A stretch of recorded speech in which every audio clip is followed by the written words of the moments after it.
Роза Отунбаева менен Өмүрбек Текебаев түзгөн бийлик схемасы Кыргыз Республикасынын конституциясына карама-каршы келген мыйзамдарды чыгарып, 10 жыл бою бийликтик узурпацияга жол ачып, 3 миллион элдин үнүн уурдап келди.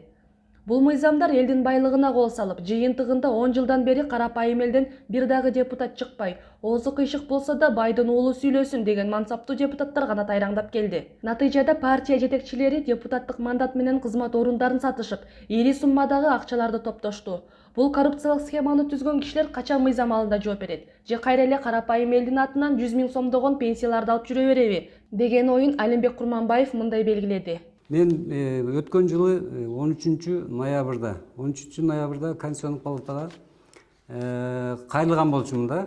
30 берене 4 пунктта мындай жазып отур. Борбордук шайлоо комитети дейт, комиссиясы дейт, шайлоо бюллетенине партиялардын атын гана жазат деп жазып алыптыр. Списокты ким түзөт? Биринчи ал списокты партия түзөт туурабы? Партия лидери түзөт. Значит, ал списокко любой эле жаран киргенге укугу барбы деген суроо туулат? Албетте жок.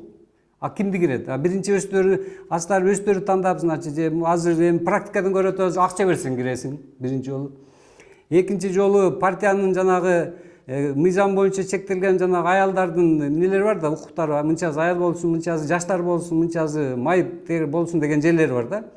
Ошого жараша алар партиялар өздөрү мисалы 1-2 аялды, 1-2 жаш жигитти же 1-2 там майып кишини киргизип коюшка укугу бар да. Башка партияга мүчө болгон кишинин башка эч кандай укугу жок. Ал жерге барып жалынсаң да киришпейт, үйүнө барып жатып алсаң да киришпейт, туурабы? Ошол себептен бул жерде ачык болуп атат. Значит, бул берене боюнча конституциялык мыйзам конституцияга карама-каршы келет. Ошону мен жокко чыгарып бергиле деп, жогорку Конституциялык палатага кайрылдым. Мына 13 ноябрда кайрылган экен. Алар мага 10 декабрда жооп беришти мына. Жооп бергенде мындай жооп беришти. Сиз бир кайрылган маселе боюнча бизге бир жаран кайрылды эле, ошону карап ошого жооп берген, ошон үчүн сиздин кайрылууңуз кабыл алынган жок деп мага жазып берип коюшту да. Андан кийин мен карап көрсөм, булардын жообун так карап көрсөм, мен көрсөткөн пункттар бар эле да, ошо жогорку Конституциянын кайсы пункттарына карама-каршы деген пункттар бар эле, ошонун эң негизги пунктуна булар жооп бербейт, жооп жок. Ошол мурдага караганда да ошого жооп жок, азыркы мага деле жок. Ал жерде мындай мен упор кылганым кодулоо, кыргызча айтканда кодулоо, орусча айтканда дискриминация деген сөз бар да. Бул дискриминация деген бул бүткүл дүйнө жүзү боюнча эң чоң мындай саналат да, адам укугун чектөө деп. Дискриминация по политическим взглядам, по полу, возраст боюнча. Ошол боюнча ошол жерине жооп беришпептир. Анан мен кайра датаны жаздым, мына датануу турат мына. Бул датанууду мен 21 декабрда жаздым мына.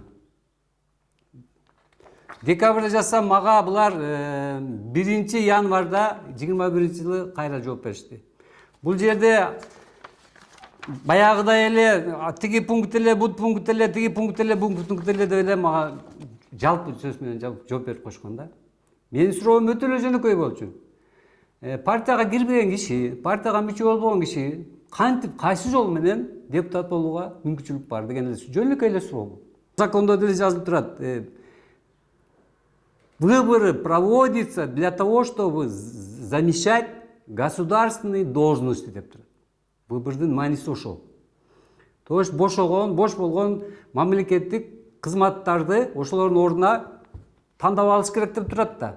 А эгер биз бюллетень менен, биздин бюллетень, жалгыз бюллетень менен партияны тандап алсак, значит, государственный должностко партия шайланып калып атпайбы?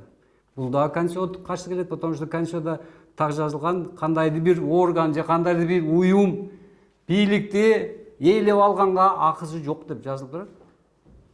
А биздин шарт боюнча, значит, политический партиялар жеңгенден кийин алар өздөрүнүн министрлерин шайлашат. Квота кылып бөлүп алган барыбыз билесиз да, туурабы? Алар квота кылып бөлүп алган. Мына министерство биздики, мына сеники, бул биздики деп бөлүп алган. Эми аким тигилерин айтпай эле коелу. Алардын баары келет да, значит, получается, это прямая узурпация власти политическими партиями. Ушуларды билип туруп, биздин бийлик, Конституциялык палатасы аны жок деп тааныбаса, прокурор аны көрбөсө, президент аны билбесе, өкмөт аны түшүнбөсө, анда кандай болот анда? Эмне кылышыбыз керек? Ошондо закондорду чыгарып алып, бийликти ээлеп алып туруп, анан кийин булар пенсиясын өзүнө жазып алып, көзү резиденцияда жатып алып, элдин атынан акчаны жеп, анан тияк биякта X деген наамдарды алып тайраңдап жүрө берсе, бул кандай болду? Мен түшүнбөйм буга. Ошон үчүн мен кайрылганымдын себеби могуларды элдер ачык билиш керек.